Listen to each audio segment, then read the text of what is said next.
Hello friends. तो आज जो है हम सेक्शन 179 जो है कंपनीज एक्ट 2013 जो कि किससे रिलेटेड है, पावर्स ऑफ द बोर्ड से, तो उसको हम जो है डिस्कस करेंगे। तो क्या बोला गया है, the board of director of a company shall be entitled to exercise all such power and to do all such acts and things as the company is authorised to exercise and do. तो जो board of director हैं company के, वो entitled होते हैं exercise करने के लिए वो सारे पावर्स को, वो सारे एक्ट्स को एंड वो सारी थिंग्स को जो कि कंपनी अथराइज्ड है। ठीक है। नेक्स्ट बोला गया है, provided that in exercising such power और डूइंग सच एक्ट और thing the board shall be subject to the provisions contained in that behalf in this act or in the memorandum or articles or in any regulations not inconsistent therewith। क्या बोला गया है कि exercise करते समय वो power को, तो जो बोर्ड है वो जो प्रोविज़न्स हैं जो कि बनाए गए हैं बोर्ड के लिए, उसको ध्यान में रखना पड़ेगा उनको। एक्ट में जो कि बताया गया है, मेमोरेंडम में, आर्टिकल ऑफ एसोसिएशन में, रेगुलेशंस में, है ना, नॉट इनकंसिस्टेंट नहीं होना चाहिए and duly made there under including regulations made by the company in the general meeting. Further जो भी रेगुलेशन बनाया गया है कंपनी के द्वारा इन द जनरल मीटिंग में, उसको भी जो है आपको कंप्लाई करना पड़ेगा। नेक्स्ट बोला गया है, provided further that the board shall not exercise any power or do any act or thing which is directed or required, whether under these acts or by the memorandum or articles of the company or otherwise, to be exercised or done by the company in the general meeting। तो जो board of director हैं वो exercise नहीं करेंगे वो power को, वो act और थिंग को, है ना, जो कि जैसा कि बोला गया है, डायरेक्ट किया गया अंडर दिस एक्ट में, मेमोरेंडम में, आर्टिकल्स में कंपनी के, और वो जो पावर है वो सिर्फ एक्सरसाइज किया जाएगा कंपनी के द्वारा इन द जनरल मीटिंग में। नेक्स्ट बोला गया है, no regulation made by the company in the general meeting shall invalidate any prior act of the board, है ना, which would have been valid if that regulation had not been made। Suppose जो board of director ने director को 10 लाख का loan दे दिया, ठीक है, और बाद में जो है जनरल मीटिंग में शेयर होल्डर ने जो है एक रेगुलेशन बना दिया कि कंपनी जो है 5 लाख से ज़्यादा डायरेक्टर को लोन नहीं दे सकती। तो जो पुराना एक्ट है, प्रायर एक्ट है, 10 लाख का जो लोन दिया गया डायरेक्टर को, वो इनवैलिडेट नहीं माना जाएगा। अब वो जो रेजोल्यूशन पास होने के बाद जो है, अब डायरेक्टर कंपनी जो है डायरेक्टर को लोन नहीं दे सकते 5 लाख से ऊपर, बट जो प्रायर एक्ट है वो वैलिड रहेगा। नेक्स्ट बोला गया है, the board of director of the company shall exercise the following powers on behalf of the company by means of resolution passed at a meeting of the board. जो board of director है company की, वो पास करेंगे, exercise करेंगे following powers को company के behalf में resolution pass करते हुए बोर्ड मीटिंग में। तो क्या क्या पावर है, to make call on the share holder in respect of money unpaid on their share. तो जो शेयर होल्डर है जिन्होंने अपना जो कॉल मनी है पे नहीं किया है, तो कॉल किया जाएगा, उनके पास पावर है, इनके पास बोर्ड ऑफ डायरेक्टर के पास, to authorise the buyback of securities under section 68 buyback कर सकते हैं, करवा सकते हैं कंपनी में, to issue securities including debenture whether in or outside India. Securities issue कर सकते हैं इंक्लूडिंग डिबेंचर हो गया इंडिया में, इंडिया के बाहर। मनी बोरो करवा सकते हैं, इन्वेस्ट कर सकते हैं फंड्स को कंपनी के, ग्रांट कर सकते हैं लोन को, guarantee or provide security in respect of loan, loan दे सकते हैं, गारंटी और सिक्योरिटी प्रोवाइड कर सकते हैं लोन के रेस्पेक्ट में। To approve the financial statement in the board report, financial statement और बोर्ड रिपोर्ट को अप्रूव कर सकते हैं। To diversify the business of the company, company के बिजनेस को डाइवर्सिफाई कर सकते हैं। To approve the amalgamation merger and reconstruction, merger amalgamation reconstruction को अप्रूव कर सकते हैं। To take over a company or acquire a controlling or substantial stake in another company, take over कर सकते हैं कंपनी को या फिर एक्वायर कर सकते हैं कंट्रोलिंग या फिर सब्सटेंशियल स्टेक दूसरे कंपनी में।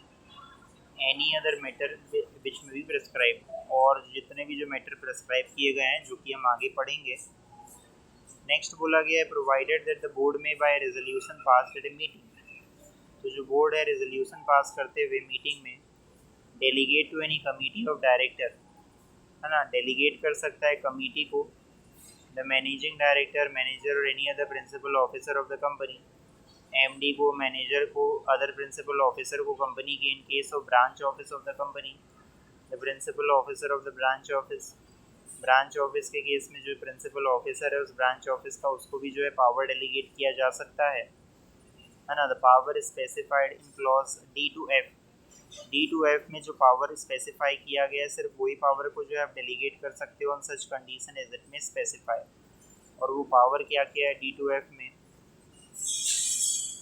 टू बोरो मनी, है ना, मनी बोरो करने की जो पावर है, to invest the funds of the company के फंड्स को इन्वेस्ट करने की जो पावर है, या फिर to grant loan, give guarantee or provide security in respect of the loan.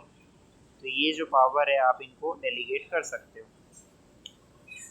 Next बोला गया है provided further that acceptance bye banking company in the ordinary course of its business of deposits of money from the public, repayable on demand or otherwise, and withdrawable by check, draft, order or otherwise, or the placing of money on deposit by a banking company with another banking company on such condition as the board may prescribe shall not be deemed to be a borrowing of money।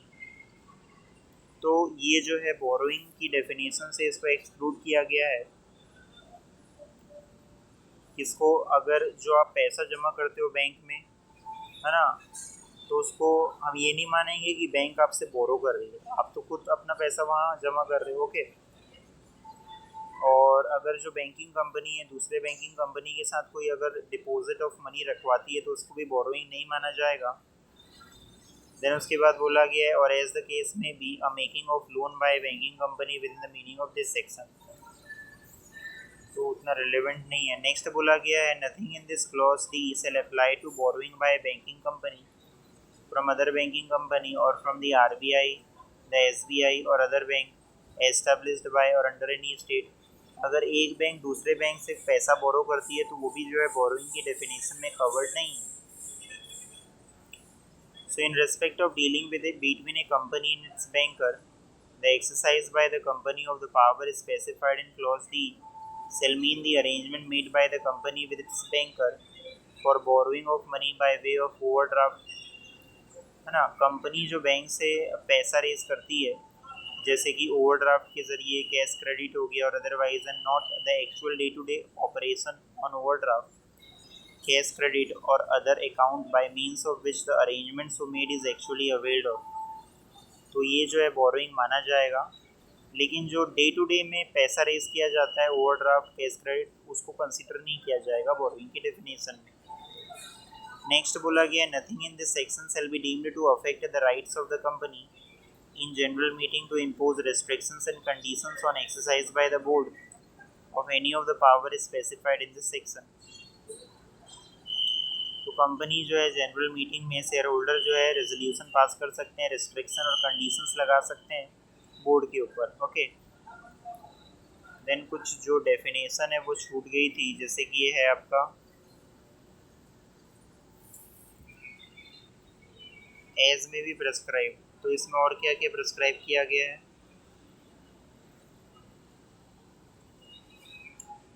So in addition to the power specified under subsection 3 of section 139 of the Act, the following power shall also be exercised by the Board of Directors only by means of a resolution passed at a meeting of the board.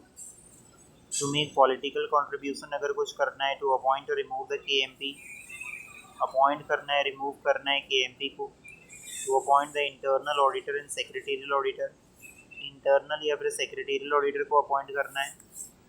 तो ये सारी जो power है ना, ये exercise करने के लिए, करने के बाद कंपनी को एक फॉर्म फाइल करना पड़ेगा जिसका नाम है आपका MJT 14 with in 30 days of passing of the resolution. ये रेजोल्यूशन पास करने के 30 दिन में आपको जो है MJT 14 फाइल करना पड़ेगा विद दी ROC के साथ। ऐसे तो MJT 14 कब पास किया जाता है? जब स्पेशल रेजोल्यूशन पास होता है, बट यहाँ बोर्ड रेजोल्यूशन पास करते हुए जो पावर दिया गया है बोर्ड को, या तो ये प्रेजेंट केस में भी जो है आपको MJT 14 फाइल करना पड़ेगा with in 30 days with the ROC, okay.